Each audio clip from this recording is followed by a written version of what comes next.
Eu estava no altar. Meu vestido branco, flores por todo lado, 150 convidados me olhando. E então, o padre parou a cerimônia.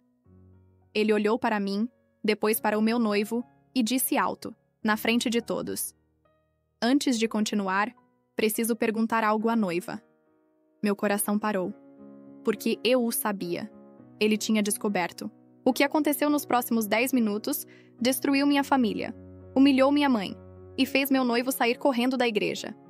Mas o pior nem foi a exposição. Foi o que eu descobri depois sobre quem realmente contou meu segredo ao padre. Fique até o final porque vou te ensinar exatamente como agir quando descobrem algo sobre você em público e como eu reconstruí minha vida depois do dia mais humilhante da minha existência. Vamos lá. Meu nome é Isabela, tenho 29 anos e há 3 anos eu era outra pessoa. Eu era a filha perfeita. Sabe aquela menina que a família toda aponta como exemplo? Era eu. Cresci em uma família católica tradicional. Minha mãe, Dona Helena, sempre foi muito presente na igreja. Meu pai faleceu quando eu tinha 15 anos, e desde então, minha mãe colocou tudo na religião e em mim. Eu era o projeto dela, o orgulho dela. Minha mãe me levava para todos os eventos da igreja. Eu fiz primeira comunhão, crisma, participava do grupo de jovens. Eu era a menina que todos os pais apontavam para as filhas e diziam: "Olha ela, é assim que você deveria ser." Não bebia, não saía pra balada, não namorava qualquer um. Eu era certinha demais, e isso pesava. Pesava muito mais do que qualquer um imaginava. Foi numa festa da igreja que conheci o Rafael. Ele era tudo que minha mãe sonhava para mim. Educado, trabalhador, religioso, de família boa. Ele tocava violão no coral, ajudava nas missas, era voluntário em projetos sociais. Começamos a namorar, e em 2 anos ele me pediu em casamento. Foi perfeito. Ele se ajoelhou na frente da minha família inteira, num almoço de domingo. Minha mãe chorou de felicidade. Minhas tias já começaram a planejar o chá de panela. Mas tem algo que vocês precisam entender. Antes de conhecer o Rafael, eu tinha outra vida. Uma vida que ninguém da minha família sabia. Nem minha mãe, nem minhas tias, ninguém. Quando eu tinha 22 anos, eu passei por uma fase rebelde. Eu estava cansada de ser a filha perfeita. Cansada de viver sob os olhos da igreja, da família, de todo mundo. Então eu comecei a sair escondida. Conheci outras pessoas. Pessoas que minha mãe jamais aprovaria. Foi assim que conheci o Bruno. Ele era diferente de tudo que eu conhecia. Tatuado, moto, trabalhava com música. Minha mãe teria um ataque se soubesse. Mas era exatamente por isso que eu gostava dele. Ele representava liberdade. Então eu comecei a namorar ele escondido. Dizia pra minha mãe que estava na faculdade, nas aulas, com amigas. Mas estava com ele. Durante 6 meses eu vivi essa vida dupla. De dia era a filha perfeita. De noite e nos finais de semana era outra pessoa. Até que... aconteceu. Eu engravidei. Descobri num teste de farmácia, sozinha no banheiro da minha casa, com minha mãe batendo na porta perguntando se estava tudo bem. Eu olhei para as 2 linhas no teste e meu mundo desabou. Eu tinha 22 anos, estava na faculdade, minha mãe confiava cegamente em mim. Se ela descobrisse, seria o fim. O fim da confiança dela. O fim da minha reputação na igreja. O fim de tudo. Eu contei pro Bruno. Ele entrou em pânico igual a mim. Disse que não estava pronto, que não tinha dinheiro, que não sabia o que fazer. A gente brigou muito naquelas semanas. Muito mesmo. Eu pensei em contar pra minha mãe. Juro que pensei. Mas toda vez que ia abrir a boca, eu via o orgulho nos olhos dela quando me apresentava pros amigos da igreja. Essa é minha filha. Está na faculdade. Nunca me deu trabalho. Como eu ia destruir isso? Então eu tomei uma decisão. Uma decisão que me persegue até hoje. Eu fiz um aborto. Sozinha. O Bruno me deu o dinheiro, mas não foi comigo. Disse que não aguentava. Eu fui num lugar que eu nem deveria ter ido. Um lugar com cheiro de desinfetante, paredes descascadas, uma mulher que mal olhou pra mim. Foi rápido, doloroso e vazio. Voltei pra casa no mesmo dia. Disse pra minha mãe que estava com cólica. Me tranquei no quarto e chorei por 3 dias seguidos. Terminei com o Bruno logo depois. Não conseguia olhar pra ele sem lembrar. Parei de sair, voltei a ir na igreja, voltei a ser a filha perfeita. Porque eu achava que se eu fizesse tudo certinho de novo, Deus ia me perdoar. Ou pelo menos eu ia conseguir me perdoar. E escondi isso de todo mundo durante 7 anos. 7 anos. Ninguém sabia. Ninguém desconfiava. Eu tranquei aquele segredo no fundo da minha alma e joguei a chave fora. Até achei que tinha superado. Até achei que era seguro começar uma vida nova com o Rafael. Como eu estava enganada. Os meses antes do casamento foram um sonho. Escolhemos a igreja mais linda da cidade. A mesma onde eu tinha feito minha primeira comunhão. Padre Antônio, um senhor de 65 anos que conhecia minha família há décadas, aceitou nos casar. Minha mãe estava radiante. Ela planejava cada detalhe comigo. O vestido, as flores, o buffet. Às vezes eu acordava de madrugada e ouvia ela rezando no quarto dela, agradecendo a Deus por estar vendo a filha casar na igreja. Isso partia meu coração, porque eu sabia que estava escondendo algo enorme dela. Tínhamos que fazer as sessões de aconselhamento pré-matrimonial com o padre. Foram 6 encontros, uma vez por semana. O Rafael adorava. Ele levava super a sério, fazia anotações, perguntava tudo. O padre falava sobre compromisso, fidelidade, família, perdão, verdade. Cada vez que ele falava sobre verdade no relacionamento, eu sentia um aperto no peito. Mas eu engolia e fingia que estava tudo bem. O Rafael nunca perguntou sobre meus relacionamentos passados. Ele simplesmente assumiu que eu era virgem, pela forma como minha família era religiosa e tal. E eu deixei ele assumir. Eu sei, foi errado. Mas eu tinha tanto medo de perder ele. 2 semanas antes do casamento, algo estranho aconteceu. Eu estava no salão fazendo as unhas com minhas madrinhas quando minha prima Júlia, que sempre foi meio fofoqueira, pediu para falar comigo em particular. A gente saiu pro estacionamento e ela ficou com aquela cara estranha, sabe? Olhando pro chão, mexendo no cabelo.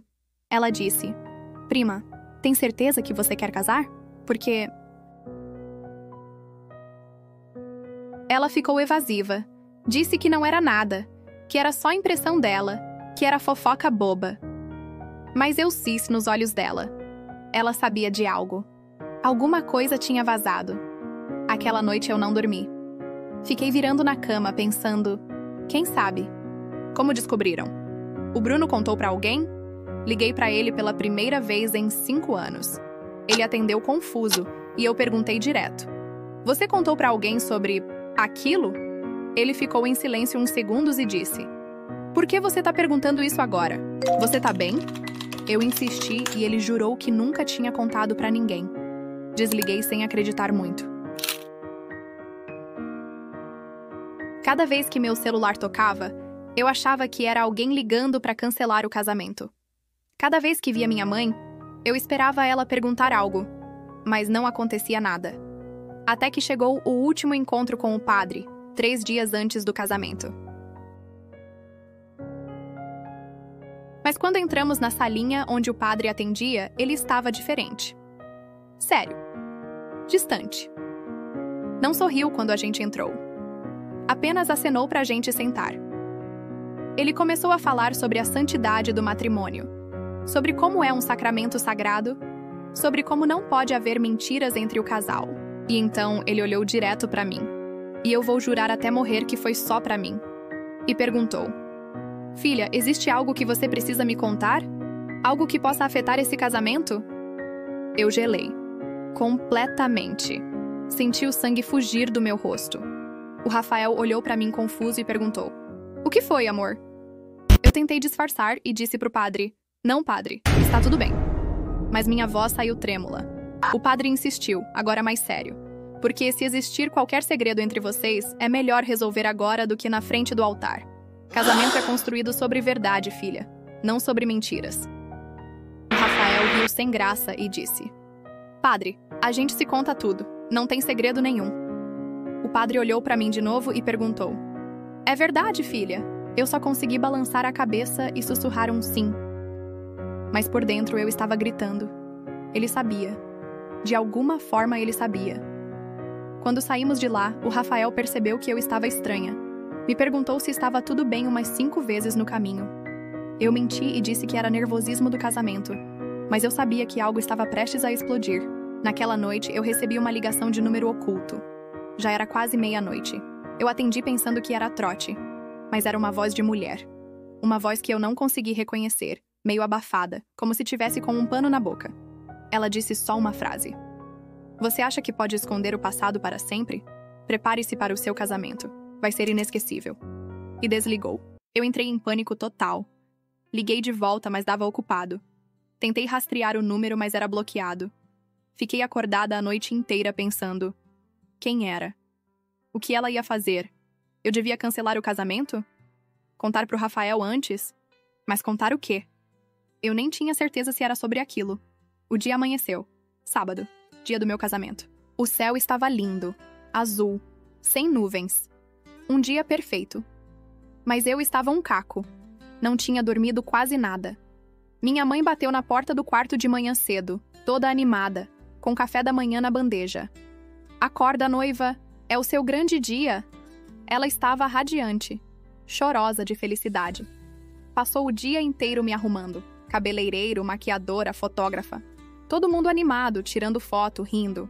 E eu ali, tentando fingir que estava tudo bem, mas com aquela ligação martelando na minha cabeça. Vai ser inesquecível. O que aquilo significava? Quando coloquei o vestido, minha mãe chorou. Ela me abraçou e disse: seu pai estaria tão orgulhoso de você. Você sempre foi minha filha perfeita. Aquilo me partiu. Porque eu sabia que em algumas horas talvez ela não pensasse mais assim. O carro chegou para me buscar às 4 da tarde. A cerimônia era às 5. Minha mãe foi na frente com meu irmão e minhas tias. Eu fui com as madrinhas. No caminho para a igreja, eu pensei seriamente em mandar o motorista dar meia volta, fugir, sumir. Mas como eu ia explicar isso? Ah, desculpa, gente, cancelei o casamento porque talvez alguém descubra um segredo que eu guardei por 7 anos. Impossível. Quando chegamos na igreja, estava lotada. Minha mãe tinha convidado meio mundo. Parentes que eu nem conhecia direito estavam lá. A igreja estava linda. Flores brancas e rosas por todo lado, velas acesas, música ao vivo tocando. Parecia filme. Mas quando eu entrei no salão lateral onde as noivas ficam antes de entrar, eu vi o padre passando pelo corredor. Ele parou, olhou para mim através da porta entreaberta e fez uma expressão que eu nunca vou esquecer. Não era felicidade, não era animação. Era pena? Tristeza? Algo estava muito errado. 10 minutos para as 5, meu irmão veio me buscar. Ele ia me levar até o altar. Estava emocionado, me disse que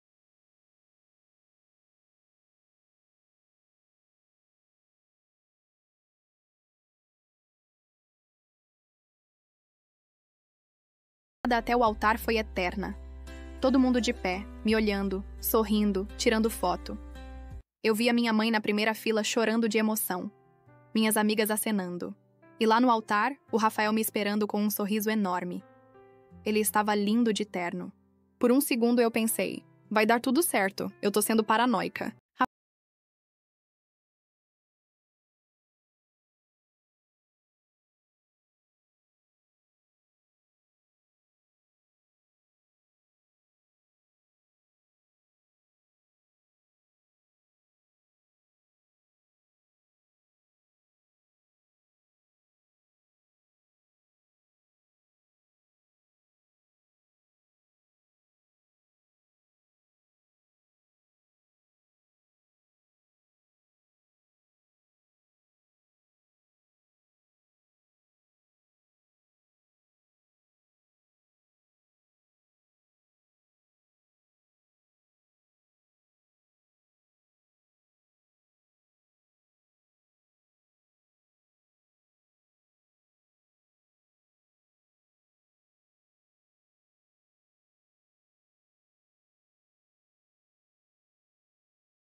semanas antes. A mesma que cresceu comigo, que brincava comigo quando éramos crianças. A Marina tinha investigado. Ela descobriu que a Júlia tinha começado a namorar o Bruno, meu ex, alguns meses depois de eu terminar com ele. Eles namoraram por 1 ano.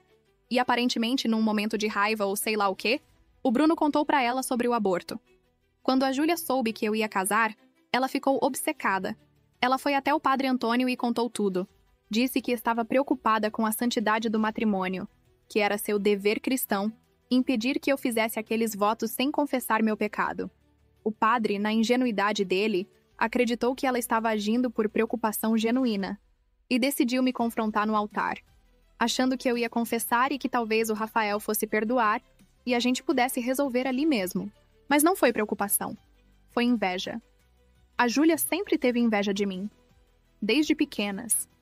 Eu era a filha que tirava notas boas, que tinha a mãe presente, que todo mundo elogiava.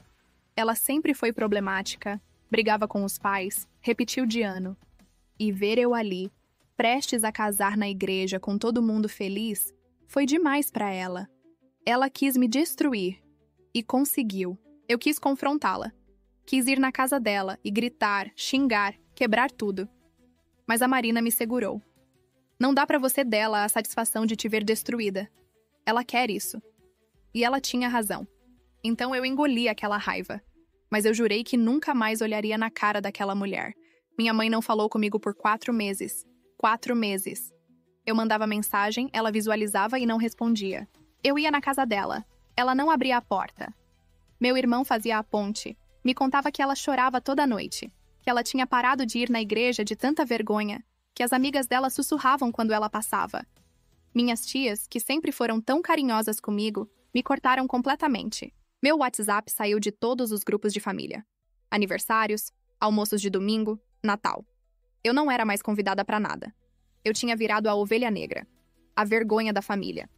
Aquela de quem ninguém fala, ou quando fala, é com desprezo. Eu perdi meu emprego. Trabalhava numa empresa pequena e o dono era evangélico conservador. Quando ele viu o vídeo que viralizou, ele me chamou na sala e disse que eu não representava mais os valores da empresa.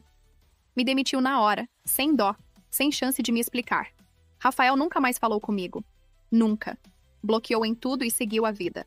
6 meses depois, eu vi pelo Instagram de uma conhecida em comum que ele tinha começado a namorar outra pessoa.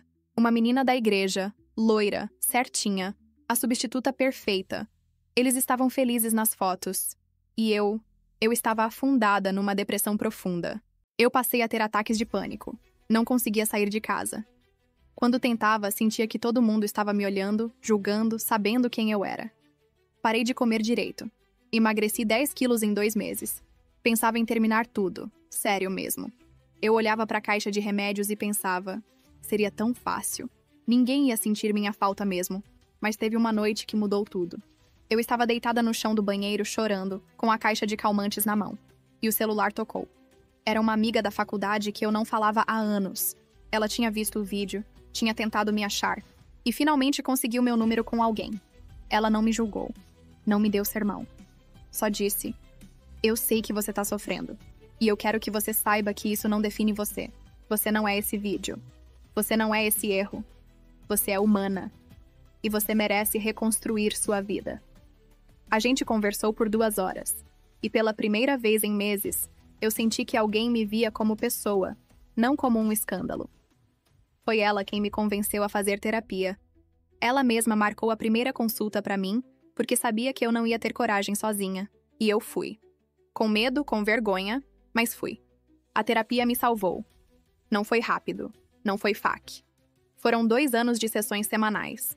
Chorando, revirando o passado, entendendo minhas escolhas, aprendendo a me perdoar. A minha psicóloga me fez ver coisas que eu nunca tinha percebido.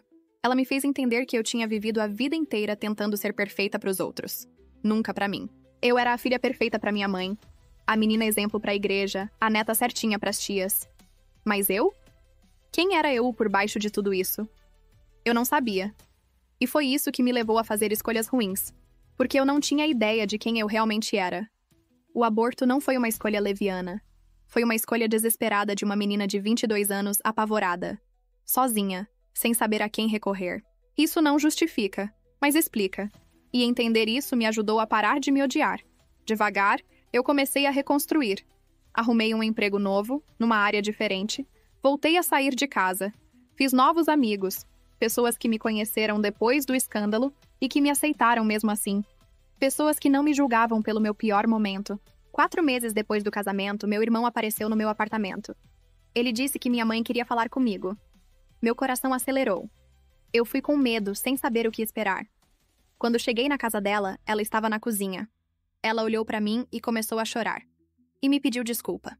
Ela pediu desculpa por não ter criado um ambiente onde eu pudesse contar para ela quando aconteceu.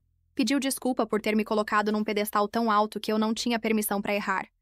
Pediu desculpa por ter se preocupado mais com o que as pessoas iam pensar do que com o que eu estava passando. A gente se abraçou e chorou juntas por horas. A relação nunca mais foi a mesma. Não da forma que era antes, mas ficou mais honesta, mais real, mais humana. Minha mãe começou a terapia também. Ela precisava. E aos poucos ela foi entendendo que eu não era um reflexo dela, mas uma pessoa separada, com minhas próprias escolhas e consequências. Algumas tias voltaram a falar comigo, outras não. E tudo bem. Eu aprendi que não dá pra forçar as pessoas a te perdoarem. Você só pode controlar suas próprias atitudes. O resto é com elas. A Júlia? Nunca mais troquei uma palavra com ela. Nunca mais. Ela tentou se aproximar uma vez, mandou uma mensagem pedindo desculpa. Disse que tinha agido por impulso, que se arrependia. Eu nem respondi, só bloqueei. Porque expor alguém publicamente, destruir a vida de alguém, não 1 ano e meio depois do casamento que não aconteceu, algo inesperado aconteceu. Eu estava no mercado, fazendo compras numa terça-feira à tarde, quando esbarrei em alguém no corredor dos laticínios. Pedi desculpa sem olhar direito, e então ouvi uma voz que eu não ouvia há tanto tempo. Isabela? Eu congelei. Virei devagar. E era ele, o Rafael. Ele estava diferente. Barba por fazer, olheiras, mais magro. Não era mais aquele cara perfeito e arrumado que eu conhecia. A gente ficou se encarando por uns segundos que pareceram eternos. Oi! Foi tudo o que consegui dizer. Ele olhou para o meu carrinho de compras, depois para mim e perguntou: Como você tá? A voz dele saiu baixa, meio rouca. Tô sobrevivendo. E você? Ele deu um sorriso triste. Igual. A gente ficou ali no meio do mercado, com pessoas passando ao nosso redor. Aquele silêncio constrangedor. Até que ele falou: Você tem uns minutos? Tem uma lanchonete aqui perto. Eu acho que a gente precisa conversar. Meu primeiro instinto foi dizer não. Sair correndo. Mas algo em mim precisava daquela conversa também. Então eu concordei. A gente deixou as compras lá mesmo e foi pra lanchonete. Sentamos num canto afastado. Ele pediu um café. Eu pedi água. Meu estômago estava embrulhado demais pra qualquer coisa. E então ele começou a falar. Isabela, eu passei os últimos meses pensando naquele dia. Todos os dias. E eu preciso te pedir desculpas. Eu quase cuspi a água. Você me pedir desculpas? Ele balançou a cabeça. Eu te abandonei. No pior momento da sua vida, eu simplesmente virei as costas e fui embora. Sem te dar chance de explicar, de falar, de nada. As lágrimas começaram a descer. Rafael, eu menti pra você. Escondi algo enorme. Você tinha todo o direito. Ele me interrompeu. Não tinha. Porque eu nunca criei um espaço seguro pra você me contar.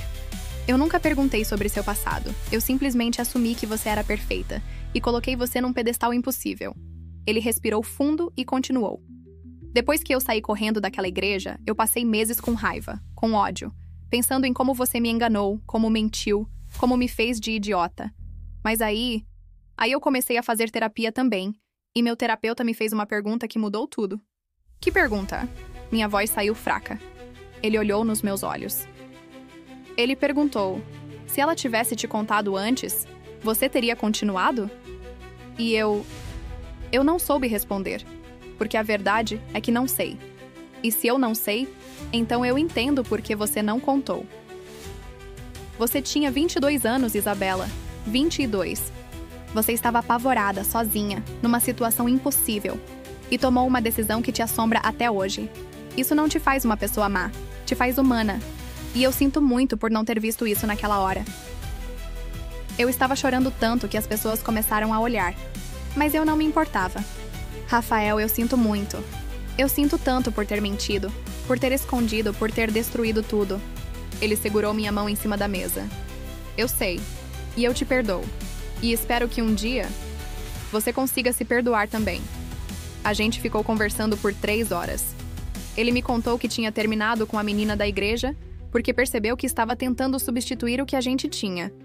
Me contou que a família dele tinha se distanciado dele por causa da pressão que colocaram em mim naquele dia. Me contou que ele também tinha perdido muita coisa. Quando a gente se despediu no estacionamento, ele me abraçou. Um abraço longo, apertado, cheio de significado, e sussurrou no meu ouvido. Você merece ser feliz, Isa, de verdade. E foi embora. Eu não sei se um dia a gente vai ser amigos. Não sei se um dia a gente vai conseguir estar na mesma sala sem aquele peso no ar. Mas aquela conversa me libertou de um jeito que eu nem imaginava que precisava. 2 anos depois do casamento, eu estava numa situação completamente diferente. Tinha um emprego que amava, morando num apartamento melhor, fazendo terapia regularmente, e pela primeira vez na vida, eu estava bem comigo mesma. Não perfeita, mas bem.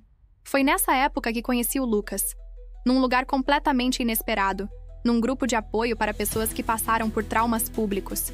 Sim, existe isso. E foi a melhor coisa que eu fiz. O Lucas tinha uma história parecida com a minha. Ele tinha sido exposto nas redes sociais por algo do passado dele, e perdeu tudo também. A gente começou a conversar depois das sessões. Tomávamos café, trocávamos experiências, desabafávamos. E lentamente, sem eu perceber, eu comecei a me apaixonar. Pela primeira vez desde o Rafael, eu senti aquele friozinho na barriga. Mas agora era diferente. Eu não estava tentando ser perfeita. Eu era eu mesma. Com todos os meus erros, cicatrizes e bagagens.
Então, se sua família te cortou, dá espaço. Manda uma mensagem deixando claro que você está disponível quando eles quiserem conversar. E depois, para. Porque você não pode forçar ninguém a te perdoar. Nem sua família. Hoje, 3 anos depois, eu posso dizer que sou feliz. De verdade feliz. Não aquela felicidade de Instagram cheia de filtros, mas a felicidade real que vem de se aceitar. Eu tenho um relacionamento saudável com o Lucas. A gente é super aberto um com o outro. Sem segredos, sem máscaras. Ele conhece meu passado todo e me ama mesmo assim. E eu conheço o dele. A gente construiu algo baseado em verdade, não em perfeição. Minha relação com minha mãe melhorou muito. A gente vai ao cinema juntas, almoça de vez em quando. Não voltamos a morar juntas e nem voltaremos. Mas temos uma relação honesta agora. Ela me vê como uma pessoa real, não como um projeto. Eu voltei a ter uma vida social. Saio com amigos, viajo, vivo. Ainda tenho dias ruins, claro. Dias que a ansiedade bate, que as memórias voltam, que eu me sinto mal. Mas agora eu tenho ferramentas para lidar. E sabe a melhor parte? Eu ajudo outras pessoas agora. Naquele grupo de apoio onde conheci o Lucas, eu virei voluntária. Acolho pessoas que estão passando pela mesma dor que eu passei. E ver elas se reconstruindo também é libertador. Ah, e tem uma coisa que eu não contei ainda. 6 meses depois do casamento, o padre Antônio me procurou. Ele mandou uma mensagem pedindo para conversar. Eu hesitei muito, mas aceitei. A gente se encontrou numa cafeteria. Ele estava visivelmente abalado. Começou pedindo desculpas do fundo do coração. Disse que cometeu um erro gravíssimo ao me expor daquele jeito, que não era o papel dele julgar, e que ele deveria ter conversado comigo em particular. Isabela, eu achei que estava fazendo a coisa certa. Achei que estava protegendo o sacramento do casamento. Mas o que eu fiz foi destruir você. E eu vou carregar essa culpa pro resto da minha vida. Eu estava com tanta raiva guardada, tanta mágoa. Mas quando vi aquele senhor de 65 anos, que conhecia minha família há décadas, chorando na minha frente, eu entendi que ele também era humano. Também tinha errado. Padre, o senhor me magoou profundamente. Me humilhou na frente de 150 pessoas. Me expôs do jeito mais cruel possível. E por muito tempo, eu odiei o senhor por isso. Ele balançou a cabeça, aceitando. Mas eu também entendo que o senhor foi manipulado. A Júlia te enganou, te fez acreditar que estava agindo pelo bem. Ele confirmou. Ela veio até mim dizendo que estava preocupada com você, que era um dever cristão, que a verdade precisava vir à tona. E eu, na minha ingenuidade, acreditei. Não investiguei as intenções dela. A gente conversou por 2 horas. E no final, eu perdoei. Não por ele, mas por mim. Porque carregar aquele rancor estava me matando por dentro. Eu disse, Padre, eu te perdoo. Mas o senhor precisa entender que o que o senhor fez não foi cristianismo. Foi crueldade. E espero que o senhor nunca mais faça isso com ninguém. Ele me garantiu que mudou completamente a forma como lida com o aconselhamento pré-matrimonial. Que agora conversa em particular, com empatia, sem julgamentos. E que usa minha história como exemplo do que não fazer. Mas sabe qual foi o perdão mais difícil de todos? Não foi perdoar a Júlia, o padre ou o Rafael. Foi me perdoar. Eu passei anos me odiando por aquela decisão que tomei aos 22 anos. Eu me chamava de assassina, de pessoa horrível, de indigna de amor. Eu me punia mentalmente todos os dias. Até que na terapia, minha psicóloga me fez um exercício. Ela pediu para eu escrever uma carta para a menina de 22 anos que estava apavorada, sozinha, e sem saber o que fazer. E quando eu comecei a escrever, eu chorei por horas. Porque eu percebi que eu nunca teria falado com aquela menina do jeito que eu falava comigo mesma. Eu nunca teria chamado ela de assassina. Eu teria abraçado ela. Teria dito que ia ficar tudo bem. Teria oferecido ajuda. Então por que eu estava sendo tão cruel comigo mesma? Naquele dia, eu comecei a jornada do auto-perdão. E não foi fácil. Teve dias que eu voltava a me culpar, a me odiar. Mas aos poucos, dia após dia, eu fui aprendendo a me tratar com compaixão.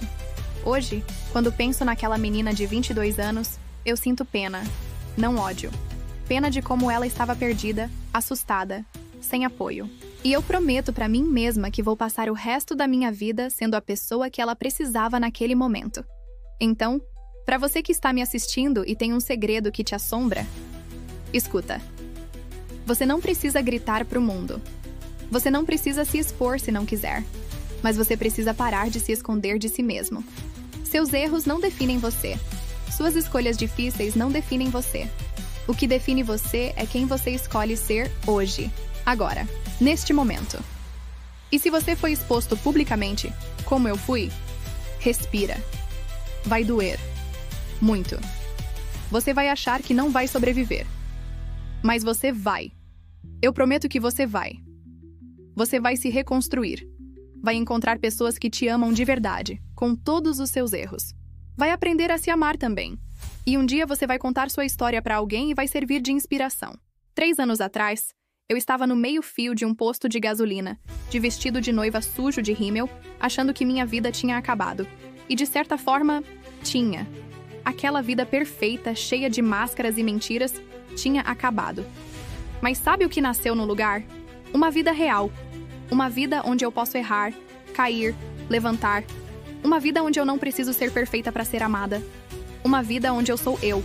E se eu tivesse que voltar no tempo e mudar alguma coisa, eu mudaria a forma como guardei o segredo. Eu contaria pro Rafael antes. Daria a ele a chance de decidir se queria continuar ou não. Mas o segredo em si, eu faria escolhas diferentes aos 22 anos se pudesse? Talvez. Provavelmente. Mas eu não posso mudar o passado. Ninguém pode. A única coisa que a gente pode fazer é escolher como vamos viver com nossas escolhas. E eu escolho viver com compaixão por mim mesma. Se esse vídeo te ajudou de alguma forma, deixa um like. Comenta aqui embaixo se você já passou por algo parecido, ou se conhece alguém que passou. Vamos criar uma comunidade de apoio, porque ninguém deveria passar por isso sozinho. E lembra, você não é seus erros. Você não é seu pior dia. Você não é o vídeo viral. Você não é o que fizeram com você. Você é infinitamente mais do que isso. Você é humano, imperfeito, real. E você merece amor, respeito e uma segunda chance. Sempre. Um beijo enorme e até o próximo vídeo. E se você está pensando em desistir, por favor, não desiste. O mundo precisa da sua história, precisa da sua reconstrução, precisa de você.